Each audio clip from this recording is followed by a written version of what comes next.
Respected dear family members, my pranams to you. Yesterday, the last day, we were discussing about the Puranas. I told you 18 Puranas and 18 Upapuranas are there. Many Christians, many Muslims and many atheists and many leftists used to ask many questions connected with the Puranas. Never try to justify Puranic stories as history. They are not history. Historical facts may be there, but they are all stories.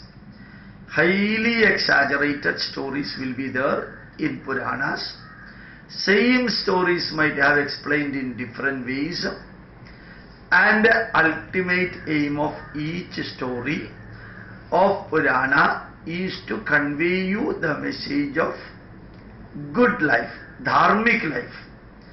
What is meant by dharma, what is meant by satya, what is meant by respect, what is meant by indebtedness, all the good qualities of the human beings, how the people following the good quality in their life, how they will be benefited out of that, how the demerits of bad qualities adopting in our life will be affecting our life. All these are explained as stories. Now stories are stories, but within the stories, the actors, the players, their experiences are also presented to us. Say for example Prahlada. The story of Prahlada and the experience of Prahlada.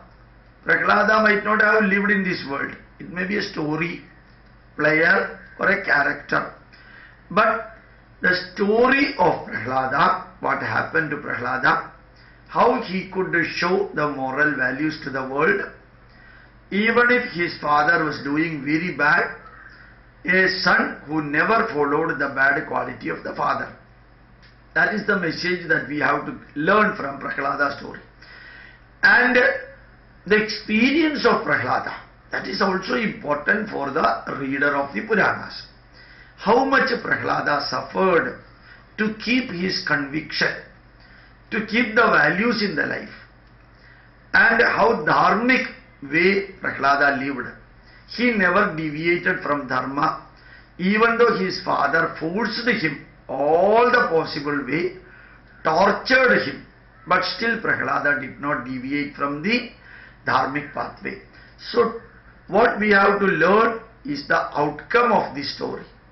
What we have to learn from the story, the experience of the characters. What we have to learn from the story, in the story itself you can see one of the players advising, guiding the other player. Say for example Narasimhamurti, and who was born as the avatara of Mahavishnu. Whether Narasimha was there or not, we need not bother too much about it. And Narasimhamurti as a divine entity giving guidance, advice to Prahlada. These messages, in one story, these messages are also given. How to live in the nation, how to rule the people, country, how to follow the path of dharma, how to keep with full conviction of the good qualities. All these type of messages are also given in the story. So one story of a Purana conveys three parts of it. One, the message directly what we are getting from the story as the outcome of the story. Second, the experience of the players of the story. And third, the messages given between or among the players in the story. So we will be getting three parts from a story of Purana. But never compare a Purana with the Bible. Sometimes Christians used to compare the Bible with the Purana. It is their responsibility, because Puranas are not histories. Jesus Christ, I don't know whether he was born or not. Anyway, Jesus is a historical figure, not a Puranic story-based figure. Even though all the aspects given in Bible and Quran looks like a story, they say it is history, but it is left to them. But whenever you are learning Purana, no way compare any part of Purana with Bible or Quran. In Quran, you can see Prophet Muhammad is advised by a lizard, Prophet Muhammad is advised by a bird, and Prophet Muhammad is advised by an animal. These are all stories. No animal, no lizard, no bird can advise a human being, either psychological abnormality or deviated pathway. They will never admit that they are stories. They say that these are all facts and figures. So it is left to them. Why I am quoting the Bible and Quran?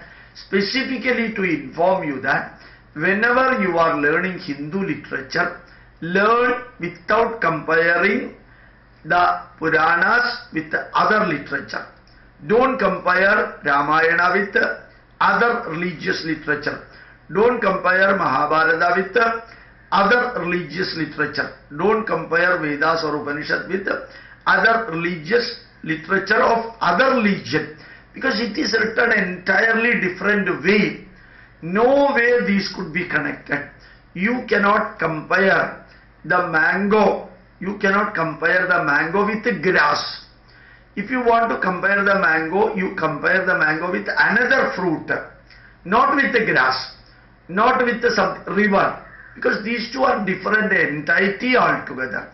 Even though given in the book published with the paper or letters, the content are entirely different.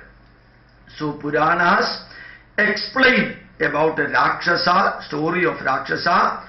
Puranas explain about the stories of Asuras, stories of kings and queens, stories of rishis and maharshis, stories of natural forces, Brahma, Vishnu, Maheshwara, and Lakshmi, Saraswati, Parvati, Subramanya, Ganesha, and so on.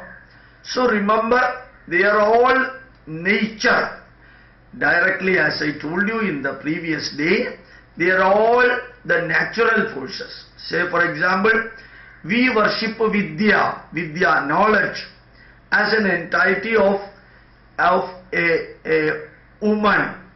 Vidya means feminine gender. We symbolically present it like a lady or woman.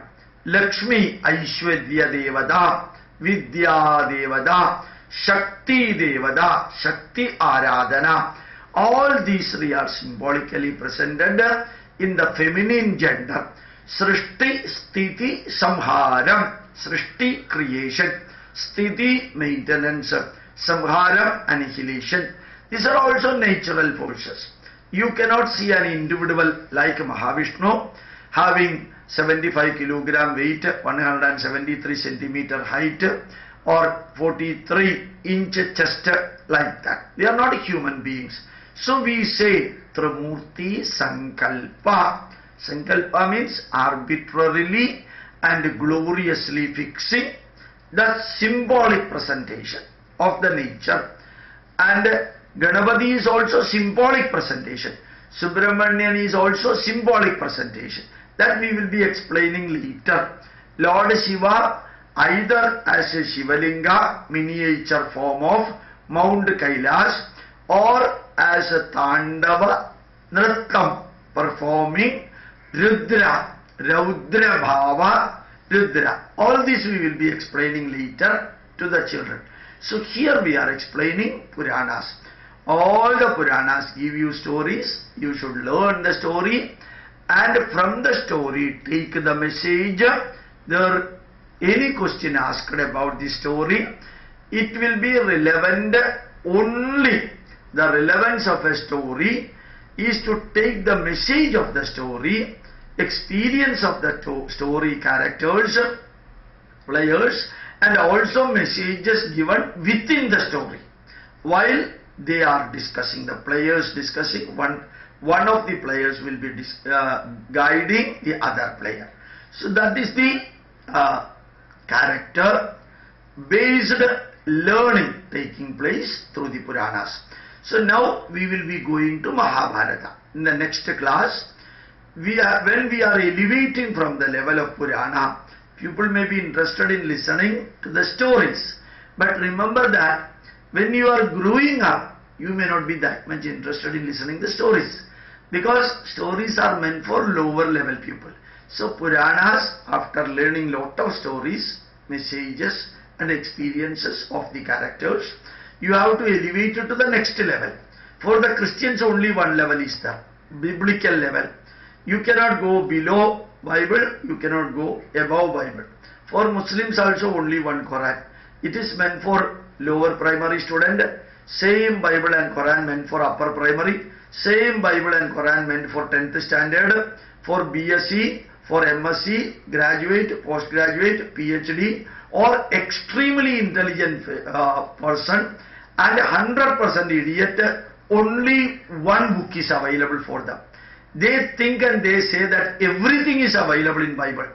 They think and say that everything is available in Quran. That is a wrong way of presentation. One cannot expect in one book every knowledge is available. One cannot expect that in one individual every knowledge is available. We cannot expect that in one book all the subjects are available. So we have got so many Puranas, so many Itihasas and their commentaries, so many Vedas and their commentaries, so many Upanishads. This number we will be explaining. So learn about Purana, learn minimum 20-25 stories, small stories. Learn as abstract, don't learn in the full form. Simple stories, the experience of the characters, the messages given separately in the story. These are the three things you should learn. Never go behind the story whether and explain, never try to explain it as history. If you are trying to explain it as history, you will definitely be confused and many questions will never be answered by anybody. My pranams to you. Learn and teach others. Thank you very much.